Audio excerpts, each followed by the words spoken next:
مرد ہو کے بھی عورتوں سے زیادہ کمزور سمجھنے لگ گئے ہیں. یہ ہمیں بنا دیا نا ایسا، دماغ ایسا کر دیا. نہیں، اللہ نے وہ جو ہماری شناخت تھی، جو ہماری طاقت تھی، جو اللہ نے ہماری قوت دی، جو ہمارے اندر ایک حوصلہ تھا، وہ کیسے پست ہوا جب ہم ایسے لوگوں کے بیچ میں اٹھے بیٹھیں گے جن کو خود کچھ نہیں پتا، تو ظاہر ہم بھی آٹومیٹک ایسے ہی ہو جائیں گے.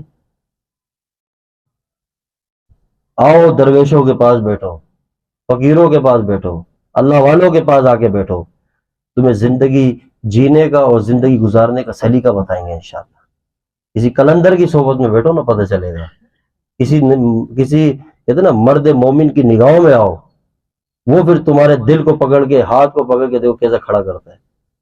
یہ آج کل سوشل میڈیا میں کھڑے ہوئے اور بالکل وہ لوگوں کو موٹیویٹ کر رہے، بھائی دین کی تبلیغ وہ کر رہے ہیں جن کی حالت ہی بالکل ان میں اور لڑکیوں میں کوئی فرق ہی نہیں ہے.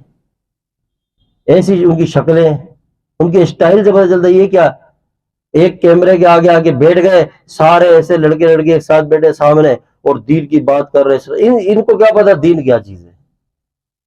مزہ آ رہا ہے، اپنے مزاج کی تبلیغ ہے، اپنے مطلب کا دین ہے.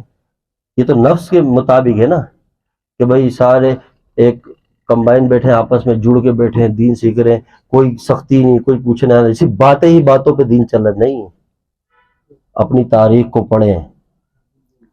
ہماری تاریخ، ہمارا ماضی قلندروں والا ہے، قلندروں والا، درویشوں والا. اور آپ کے ماضی میں گزری ہوئی جو شخصیات ہے نا، ان میں جو سب سے اونچے لوگ گزرے تاریخ میں، جو سب سے اونچے، جن کے نام آج بھی کافروں کی کتابوں کے اندر موجود ہے. اگر آج بھی وہ کسی کی طرف اشارہ کر کے کہتے ہیں نا، جو دنیا میں جو جنہیں ہم سمجھ رہے ہیں کہ آج اتنی ترقی کر رہے ہیں، اگر آج بھی انہوں نے بھی اپنی کتابوں میں اگر کسی شخص کو آئیڈیل لکھا ہے تو ان سے آپ پوچھیں کہ جب بات عدل کی آتی ہے تو عمر بن خطاب کا نام لیتے ہیں، دنیا کو بتاتے ہیں کہ مسلمانوں میں ایسا شخص گزرا ہے. اور آپ پڑھیں عمر بن خطاب کی زندگی، ایسے درویش قلندر صرف انسان تھے، ایک رعب تھا شخصیت میں. ظاہر میں لباس پہنتے تھے، 19 پیبند ہوتے تھے، لیکن پوری دنیا کے کفر کے اوپر لرزہ طاری کر کے رکھ دیا تھا. ساری دنیا کافر اس سے کانپتے تھے، ڈرتے تھے. کیوں؟